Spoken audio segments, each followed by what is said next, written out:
Hi, this is Privateer Station, and today we are bringing you day 247 of Russian invasion to Ukraine, with Mark Fagin, Russian opposition politician, and Alexey Arestovich, Lieutenant Colonel Advisor to the Office of the President of Ukraine. Today they follow the map, discuss situation on the front, look into the squabble between clans of Russian military, and discuss Valdai's speech recently made by Putin, signs that he is losing control over his regime, and that he is rather afraid of Gaddafi and Soleimani's destinies, as well as bring to light that Germany is another big loss for Putin, after Germany President Steinmeier visit to Kyiv and speech that followed. Enjoy! Dear friends, glad to see you all on Fagin Live. It is Friday, October 28th, time is 7 minutes past 10 in Kyiv. I apologize for a small delay, we had some technical issues here. Alexey is still traveling, not in his usual environment, so he has certain issues with connectivity. Regardless, we are starting our stream, day 247. Glad to see you, Alexey. Good evening. Okay, we have over 200,000 watching us, 40,000 plus. Click the like button. Thank you for spending your Friday on to propagandists, as they claim. Right, the black and the lost. Yep, I'll be the one, you'll be the black. Okay. Let's discuss that closer to the end of the stream, and otherwise let's take a look at the map and see what changed. Okay, yeah, let's do that. No, we cannot do without a map. You disappeared since yesterday, so... Evil tongues on the Russian side keep talking about issues near Svatova that they're having. Which ones? What are they discussing? Well, they're saying awful things. They're saying some enemies cut the R66 road, but I want to make official statement that this is not supported by Ukraine official sources, so we're just discussing what Russian forums are screaming about. Same people also are saying that counteroffensive from Kryminaya, as you see several red arrows at the bottom of this map, failed so miserably that they had to fall back further behind even than the original positions where they started. Oh, I'm seeing a note here in the chat. Alexey, you're in black t-shirt. Does it mean that Belarus will attack us today? No, it doesn't mean that. The t-shirt is dark blue, it's not black. Okay, so they complaining that they ran into Ukrainian counteroffensive and they were shot up with Ukrainian artillery, so Kryminaya is appearing to be almost lost, so we'll see. Bakhmut continues to experience attacks by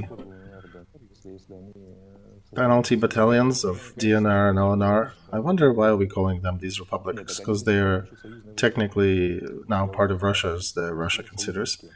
I don't know, why are we saying that? Well, in the official media they're still printing that united or allied forces. They're not allied, they're the same.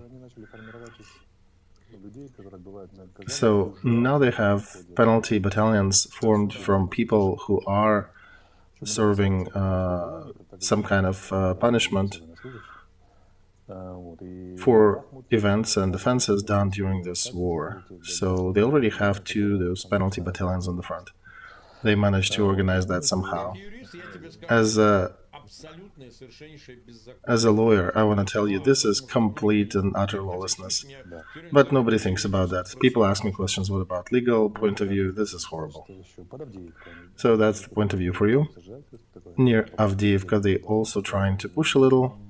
You can see these arrows around the not occupied by the red color territory. They're trying to create second Bakhmut, but in essence, these attacks end up in the similar manner every time.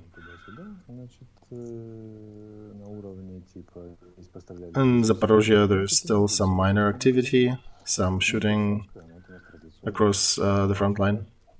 And Kherson, our traditionally curious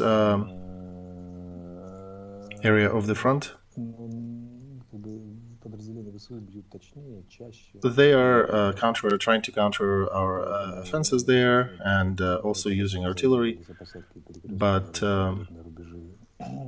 our troops are more accurate and more precise in targeting their locations, and they're trying to fortify different positions, different options for themselves that they can take there, and we counter that. Also, they are saying that they're using artillery and airplanes on this front, but to compare, for their 5 attacks yesterday, we managed to attack 20 times with Air Force. And yesterday they lost another jet and lost a couple of K-52 helicopters. I should remind you that at the beginning of this war, these helicopters were called by Russian propaganda undownable, undefeatable. As of today, we already have 25 of them destroyed, and this is just the fully confirmed cases. In reality, it's more than that. But it appears that a third of their initial 90 helicopters group is already destroyed. And yeah, this is the famed K-52 that they said it's a destroyer of tanks, undefeatable machine. So, Also, Shoigu made a statement that mobilization is over. They collected 300,000 people and everything will be different now. And we're also catching intercepts of Russian lower-level commanders screaming bloody murder and cursing at the mobilized as they are not trained to do anything. They are very poor fighters, and at the same time, when they get restocked, refitted with these mobilized people, they are expected to perform. They're expected to behave as if their detachment is fully staffed and fully trained. So, yeah, that's briefly the situation on the front. Over 300,000 are watching us, over 80,000 click the like button. Please do not forget to subscribe to Fagin Live, to Alexey Arestovich, and to the Privateer Station if you are watching and listening to that in English. Mark, I have to say hi. I have a special patch here given to me by good fellows from Prikarpatia region, and I was asked to say my hello. So I'm telling them, thanks a lot, you guys are the best. I will attach that badge to my uniform and I'll be wearing it. Glory to Ukraine. Okay. Now to other matters in the orderly fashion. So Kadyrov, he continued his serial attacks of General Lapin. I don't know if you followed that in Telegram. I'll quote him here. Regarding General Colonel Lapin, my people are trying to establish connection with him for the last several days. Right, why would Lapin talk back to him? But they cannot find him on the front, so he's nowhere near the front line.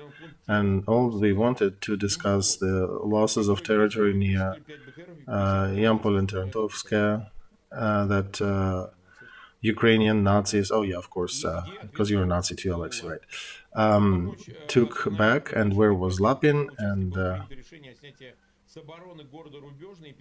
to support his troops on his front, our troops were ordered to go to that front, and they were trying to, upon arriving, they had to hold the front themselves, since Lapin troops were nowhere to be seen, and we successfully defended it and even pushed Ukrainians back. At the same time, we discovered a bunch of Lapin's soldiers near Rubezhne and Kremenaya who were in disarray.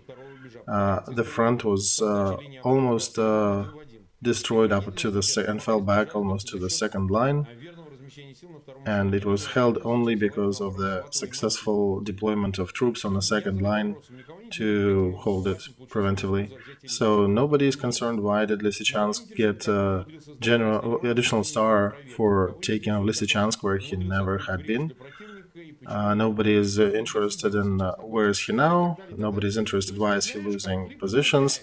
So it appears that the conflict deepens. Army is being made the patsy, and the main thing here is that the function of critique from Putin's name, I think, because Kadyrov recently received also a general status, and also from the side of Prigozhin. So, what's your take on this? Army, generals, military command of Russia, and I think they're talking exactly about what's happening near Svatova and those evil tongues that you discussed earlier. What do you think is a perspective for all these events? I doubt it can continue for too long, because that definitely is a struggle between them. So, look, let me translate that from Kadyrov to Russian. Kadyrov is playing that story for the inner audience. He already announced jihad to Ukraine after barracks with his troops were destroyed with HIMARS. And all these screams mean that there are some cadre or some Russian guard or whoever, but there were detachments from Chechnya that were killed in that building. So he's playing back that situation. We'll never forget, he'll never forgive to the relatives of these people and to his internal audience. He already also posted today that they paid millions, even though he minimized the number of soldiers that were killed during that air raid. And he diminished it by a factor of 2, so probably he'll still catch up with the others who perished, but they will not be. It would not be declared that they all died in the same airstrike, because that may cause additional questions and scrutiny as to why on earth are you housing them in barracks near the front line. So he basically needs to defend his position and defend his stance and apologize in front of the relatives and the clans of those people who died. And Chechnya is an active player in this conflict. They tried to suppress their neighbors' protests against mobilization. Chechnya did not have mandatory mobilization too. It's on special terms. So he also needs to address that and address internal inquiries about why people are dying in these quantities on the poorly reasoned war. And he's splitting that into smaller losses so that one-time losses would not be that high. And that's one side of things. The other side is that indeed he is looking at the part of the front, a little little to the south from Svatova, a little to the north from Kremenaya. And regardless the fact that they mobilized additional troops to that front,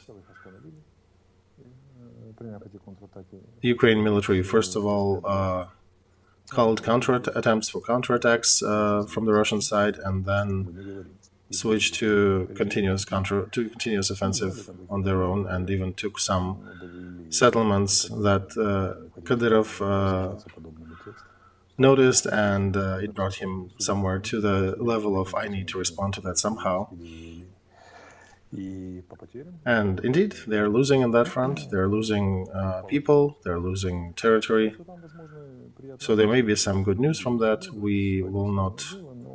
Let's not jump for joy too early. War is a difficult work, but we'll see.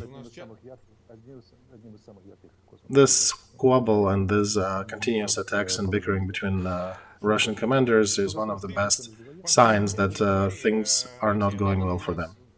Alexey, please speak louder, because my chat is screaming at me that it's difficult for them to hear. I get it. I'm just tired by the end of the day, so that's probably the top volume I can produce.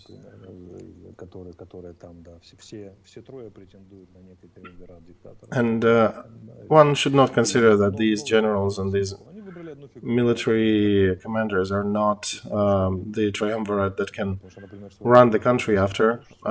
So not exactly. They are bickering between themselves, and Kadyrov and Prigozhin are picking at one of the generals, Lapin, and seeing what will happen, what will be the blowback.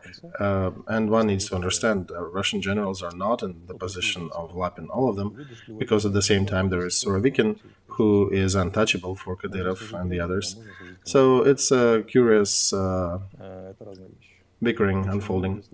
And as a soldier, you have only two options, really. You can only serve your country or you can serve your boss. When you serve your country, you sometimes can tell your superior to go F himself. When you're serving to your superior, you don't care much about the country. So I'm recalling what I heard back in the training school by Lieutenant Kamushnikov. My deep thanks to that person if he is watching. And he said that your bosses, your superiors, need to see their death in your eyes. But the trick is that you need to have some core to be able to afford such a stance. And very few people can stand up to superiors. As for Lapin, they do know where he is. He's near Starobelskaya area. But his emissaries, Kadyrov's emissaries, were probably not allowed to talk to him. And understandably so. Why would Lapin pick the phone for Kadyrov? Kadyrov is formal head of the regional federation, and we have that formal head of that region now screaming on the media, attacking the overall Federal Russian Army. So this is a violation of protocol and subordination. And in the ideal situation, those who are in charge of controlling the overall Russian military and overall order, so in this case Putin, should scream back at Kadyrov and put him back in his place. But that's again, we're going back. Do you want to protect your throne? If you do, then you have to protect your army so nobody gets to attack it. I think he provokes Kadyrov and he supports Kadyrov in these attacks. Probably, but it does mean that he's losing control either by weakness or by not having thought it through. Weakness is if he has no controls indeed, and lack of thought is when he did not figure out what will follow if he allows for his dukes to continue fighting it with each other. And this is the first rule of all politics. System needs to maintain itself, needs to be organized, and when conflicts within the system are so big and so noticeable that it starts to spill out to the media, and people outside can see that it's probably a poorly managed system. And this is a good sign for us.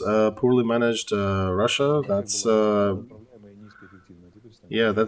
good sign for us in this war. They used to be not too effective and probably will become much less effective now. All right. I remember you did not really want to comment much on Valdai's speech that Putin made recently. Oh, yes, their grandpa went to talk out there. Okay. Yeah, and I can comment on that. Let's look at it from the following side. I was curious in one aspect of it. Perhaps it may be curious for you too. Everything that was about nukes and the ability to use it or not use it. And Valdai Forum, I should say, this is not a declaratory forum. This is a sort of discussions with the audience that politologically is accepting him, that like him. Of course, they're not political science experts. They are just his own people with some preset questions. But regardless, he said something, and even Biden commented on that. If he time and time again refuses to use nukes in Ukraine and talks about not using nukes in Ukraine, not thinking about using nukes in Ukraine, then why is he talking about that? That's a good point. And Putin said that we don't see neither political nor military reasons to use nukes in Ukraine. And he was commenting on Liz Truss and other statements. And the second thesis was, as long as there is nuclear weapons, there is always a risk of it being used. So two mutually excluding statements, and Dirty Bomb, we're not even going to joke about it again. And who is Dirty Bomb there? So, in your view, do you think it's some extension, some prolongation? No, Mark. I see some semi-gangster statements of a lost leader who is deteriorating in front of our eyes. We don't have it, but we'll use it. In the words of Golda Meir, it sounded good. We don't have nukes, but if necessary, we'll use them. In Putin's mouth, with all these caveats, we did not start that. This is an opposition force trying to capture Ukraine. And this is sort of a person who wants to get everything. And that Biden's note about this thing, hey, if you're not going to use nukes, why the F are you talking about that? Make your mind. Because that wiggling and weaseling, I want that, this is a hint, wink wink, this is not how I'm gonna do. If he was in that mafia world, thuggish world that he likes to pose as a member of, he would have been already cleaning the bathrooms in that world. I want to remind him the destiny of Gaddafi, whom he actually mentioned in his speech briefly. And he was considered to be all-powerful, but then he ended really bad. Oh yeah, and he remembered also General Soleimani. Do you know why? Because he was at first of all scared of Gaddafi's destiny at the beginning of this war, and now he's also afraid of Soleimani's destiny because, you show up in the wrong place like Valdai Forum and then all of a sudden the missile hits your limo. So all that is a deterioration of personality. You can usually see things in contrast. We also have a Steinmeier speech. Sorry, your audio deteriorated a little. Steinmeier's? Of course, that guy was very precise and clear. That was a speech of a politician who wasn't wiggling, who wasn't putting conditionals and caveats into his speech, who said in a straightforward manner. First of all, he does have a full contact with reality, unlike that grandpa who lives inside his Christmas tree toy and sees the world through its windows. Steinmeier gives very precise descriptors, talks about the possible actions, sharp actions, and very strong, very sharp speech, kind of reminiscent of Churchill's speeches, and especially coming from the person, from the group of Putin Verstehen, those people who were supportive of Putin initially. So he is the man who learned lessons during this war, and from the name of his country, he is addressing the world and saying that they will continue supporting Ukraine, and this help is needed to help them economically and militarily, but also to help understand the situation and to make certain conclusions here in Europe. And even mentioned too that revival of Bundeswehr is coming. So I want to say here that I'm delighted at the path that Germany had walked during this year. First of all, in the roles of their politicians, the official leaders, because I did I was very skeptical about Germans, especially during the negotiations after the first part of that war in 2014. And surprisingly, they learned their lessons brilliantly. They even, I think, are ahead of America, understanding the consequences and features of this war. This country was supporting Putin so much at the beginning. They were one of the key core players in a big geopolitical structure named European Union. Germany was probably one of Putin's projects. I'm not even mentioning the fact that he speaks German, that he worked in Germany. Germany was his main investment. He had two areas of pride, Crimea and Germany. 50% of German economy was working on Russian gas, Bundeswehr was liquidated, and German special services are weakened, and he was in favor with all German politicians, or most of them. And now that thing is gone. And Germany is saying, no, we're not on the same path with Putin. We're actually in a direct conflict. And that means a big foobar for him, because he's there standing with a noose on his neck, and the last stool was just kicked from under his feet.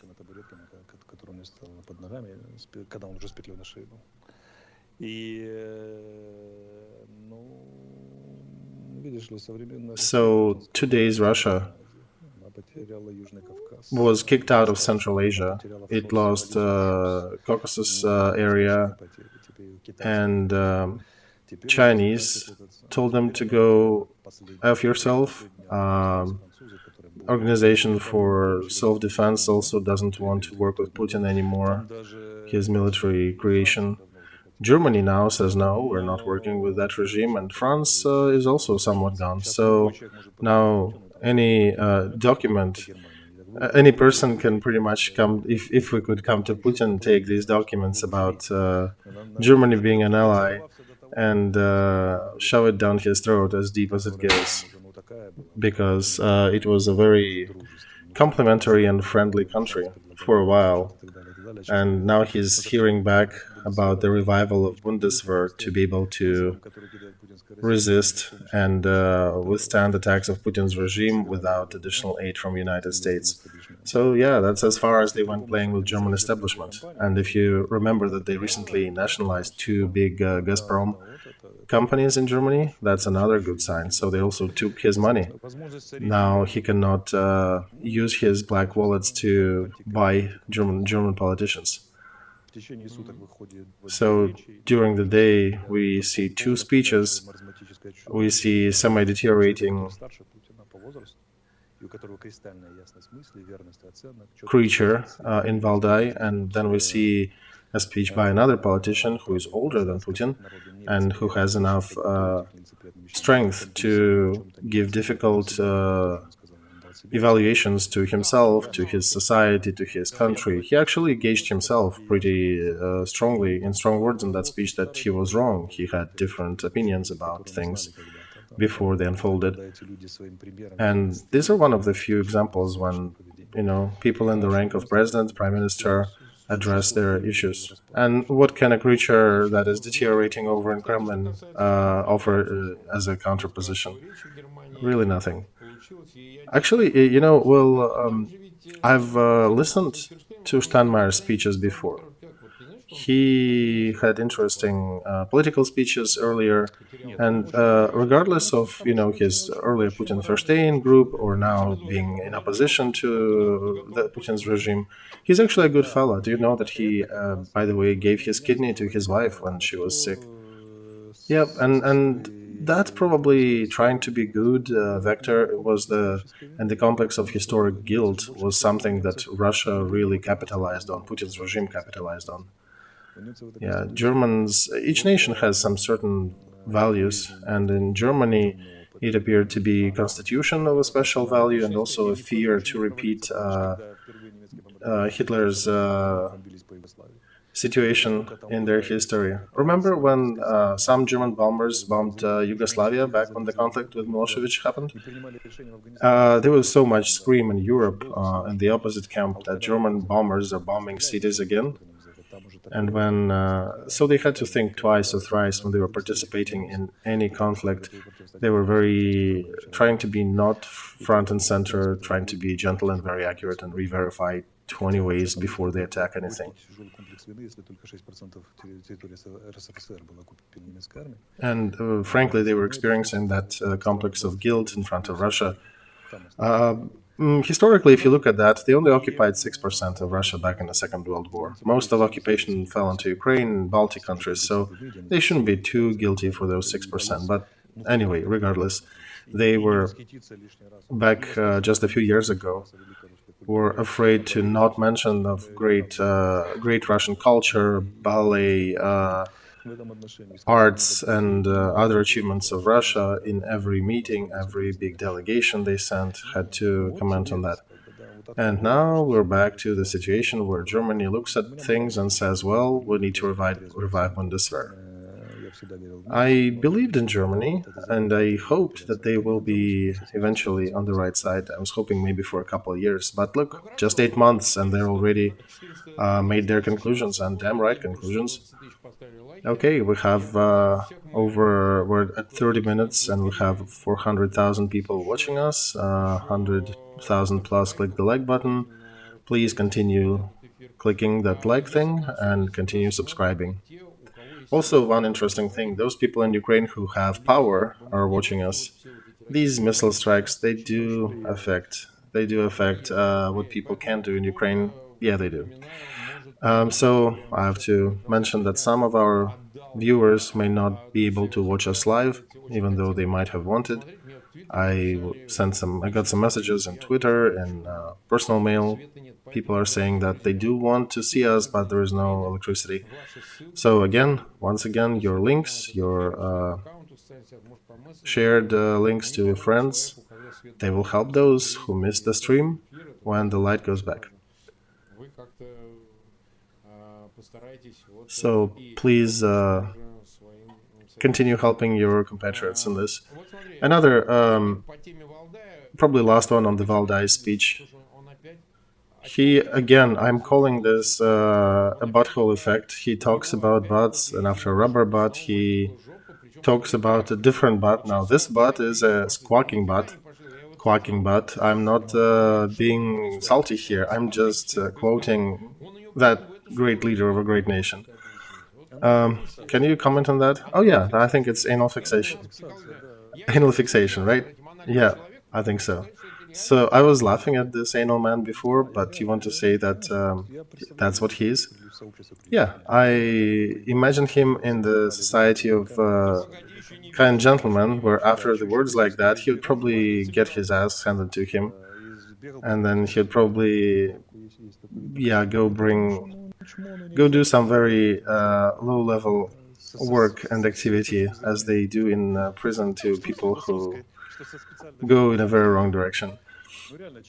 So people who start bringing butt in every situation in a good company, and a person who cannot face the reality and say this is how it will be, this is how what will happen, instead of that he just brings all variations of butt, and yeah, it appears that he's got a weird fixation and his core is coming through.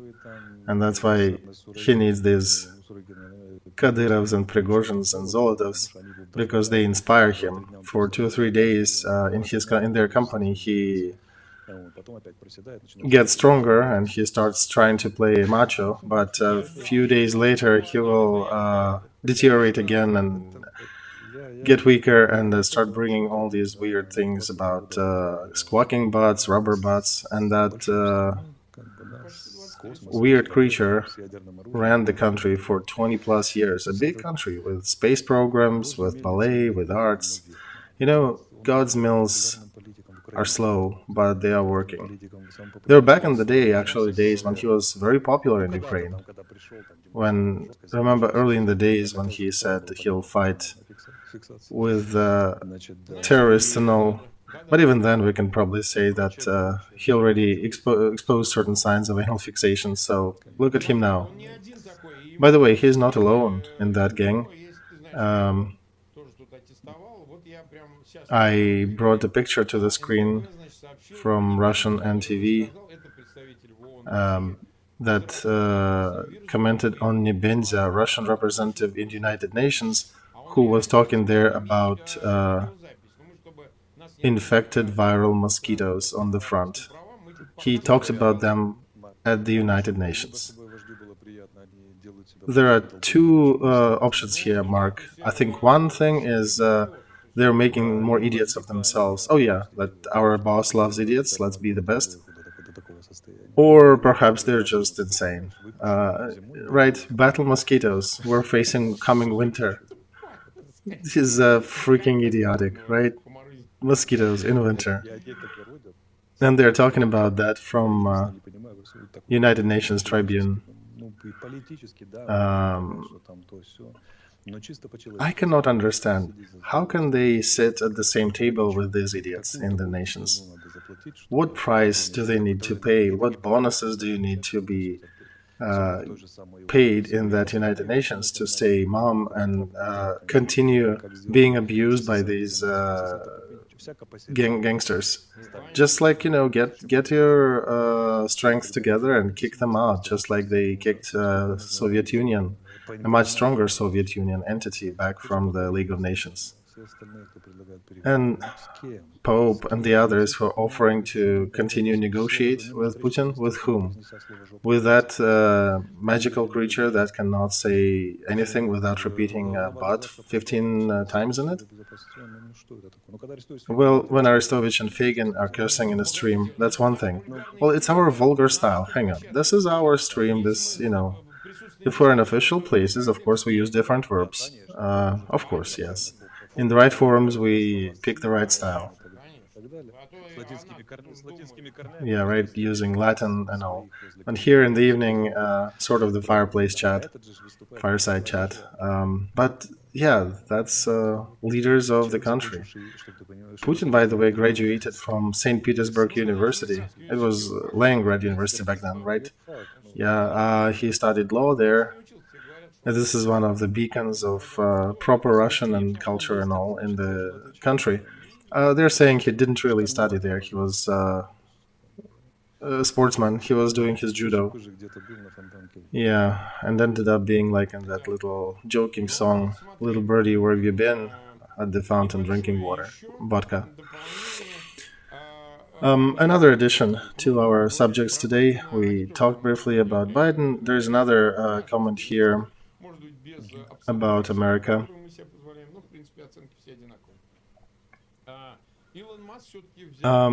Elon Musk, he did take Twitter. I will explain why is that of interest. And by the way, he invited Trump to come back to Twitter. Trump refused for now, but he was very complimentary of Musk and that he likes him and that he's a cool dude. So why am I looking at that? I think one can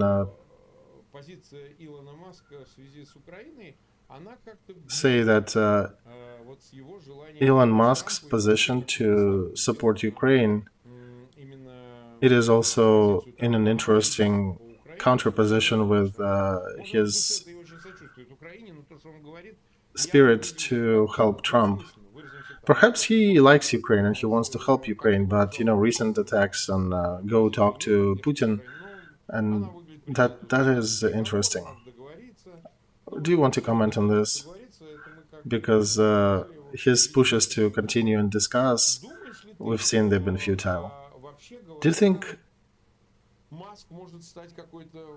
Musk can become some important structure that will help Trump to get back to the White House? Because, by the way, in November we will have elections in Congress, and a Republican majority apparently is coming back.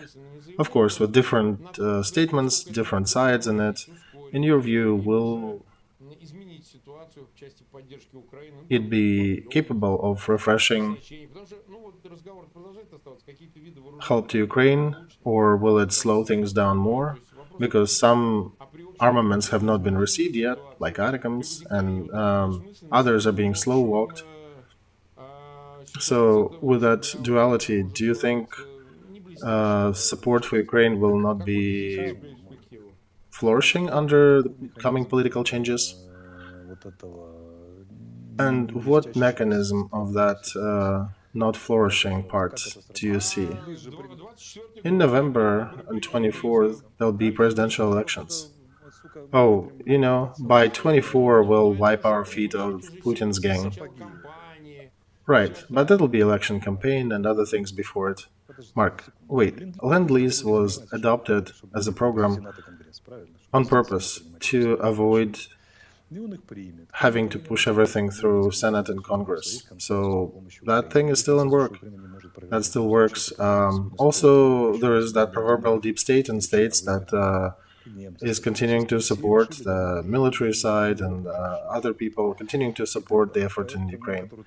Europe is also, as our big ally, is supporting us. So it's not like there's a big discord between America and Europe. So I don't think Trump and Trumpians will hinder help to Ukraine. They probably may create a control commission, something that will actually take a deeper look into what goes where and what kind of weapons are given.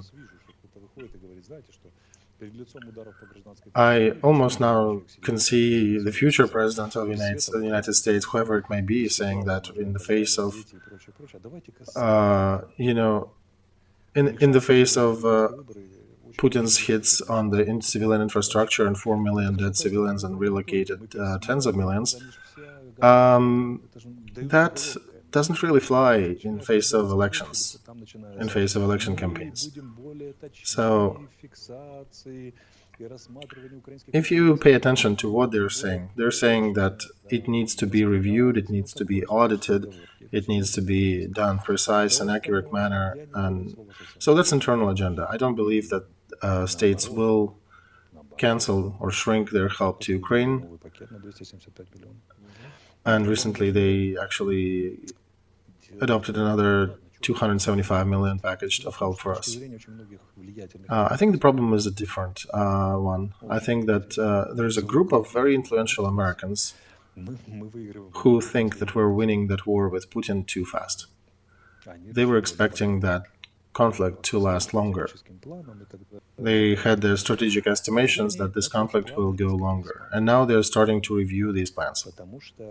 Because the situation cannot be walked back to the place where we'll win slower, because it is not dependent so much about what Ukraine and Russia are doing on the front, but it already triggered so many global changes in the world.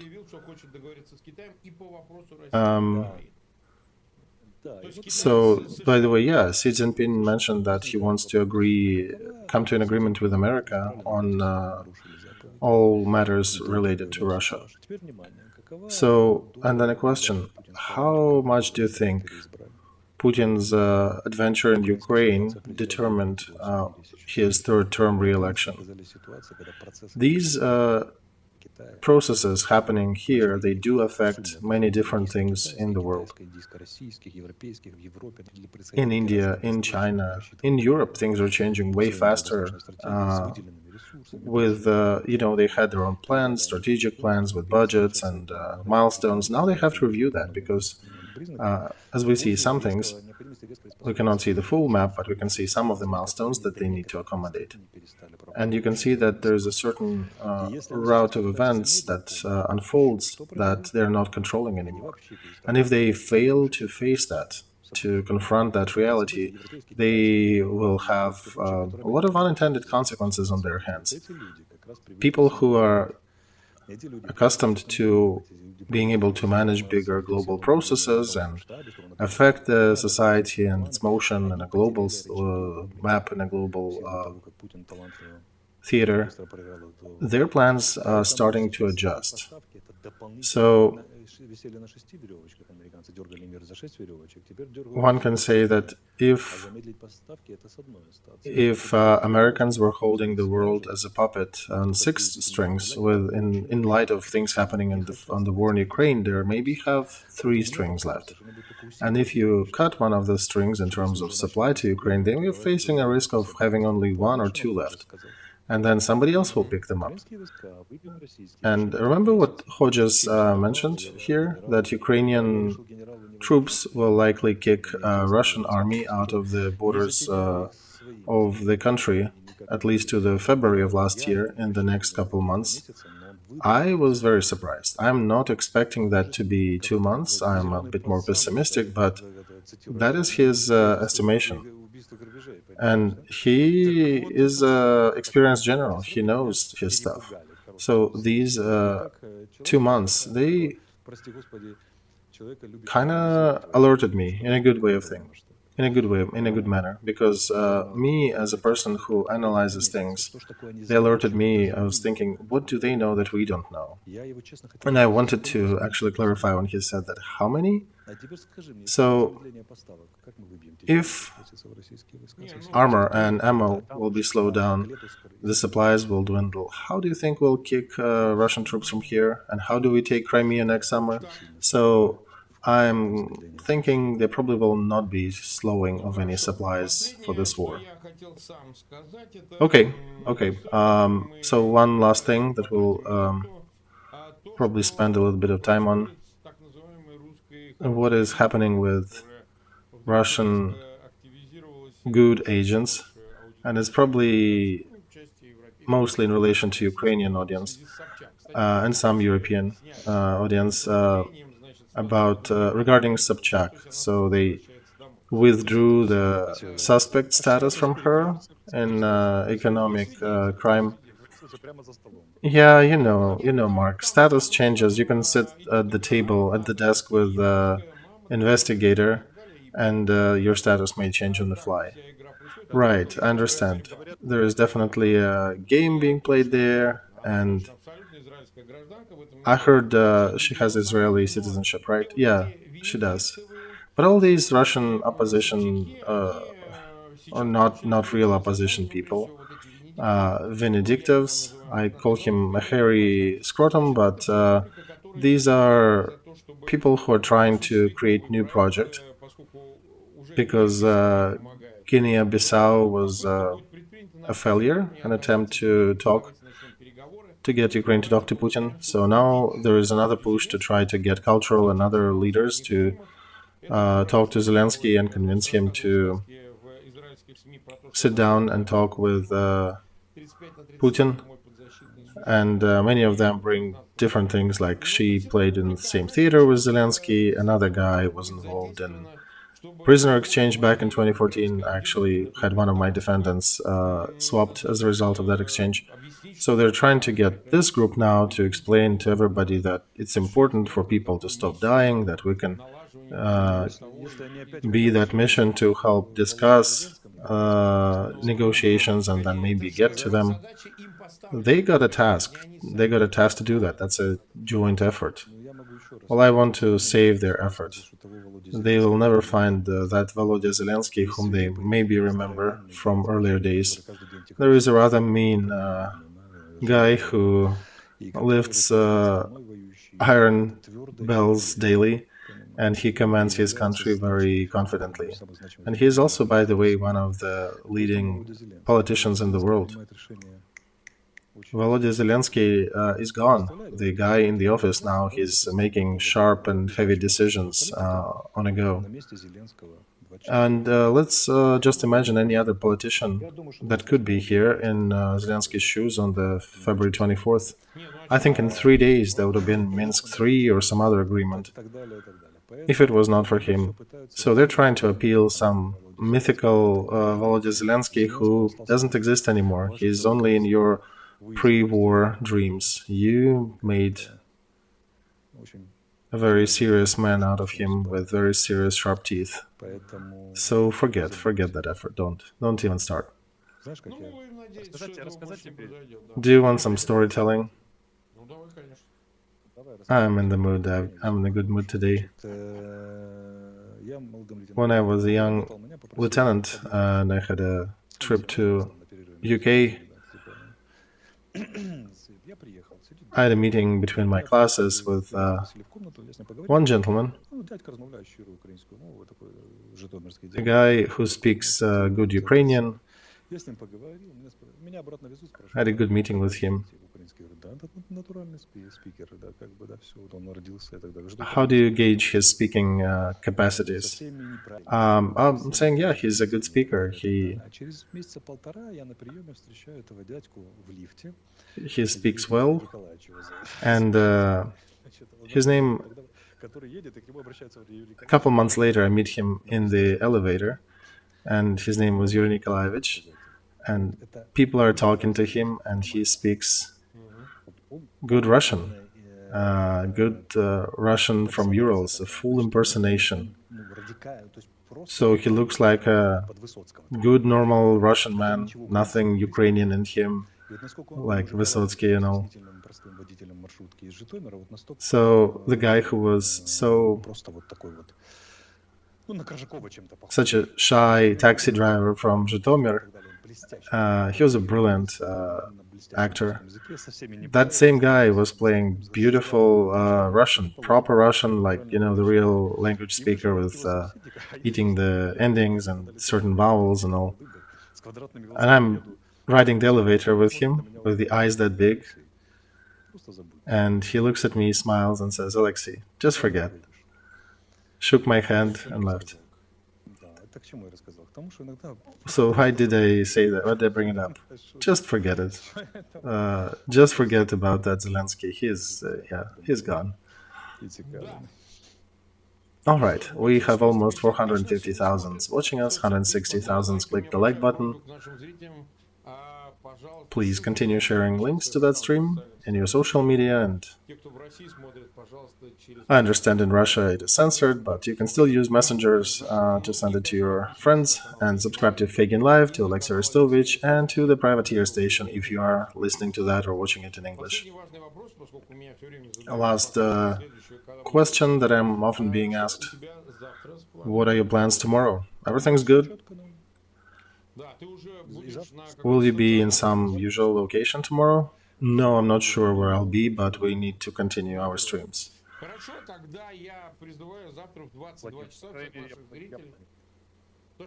At least I'm planning. If something changes, yeah, that may happen, but at least I'm planning for it to be.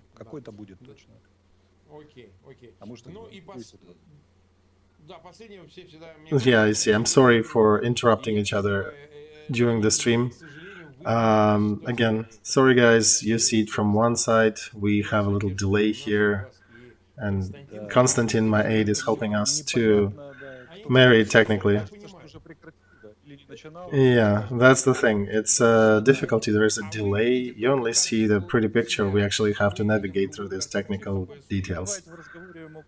And by the way, to interrupt each other during the conversation, it's only good friends who can do that. With people who you don't really know, you have to be polite. With your friends, yeah, you can interrupt. Anyway, connection sucks, so we either give you that or we give you nothing. So, sorry. And we'll meet you tomorrow at 10. We'll discuss what we did not discuss today. See you tomorrow.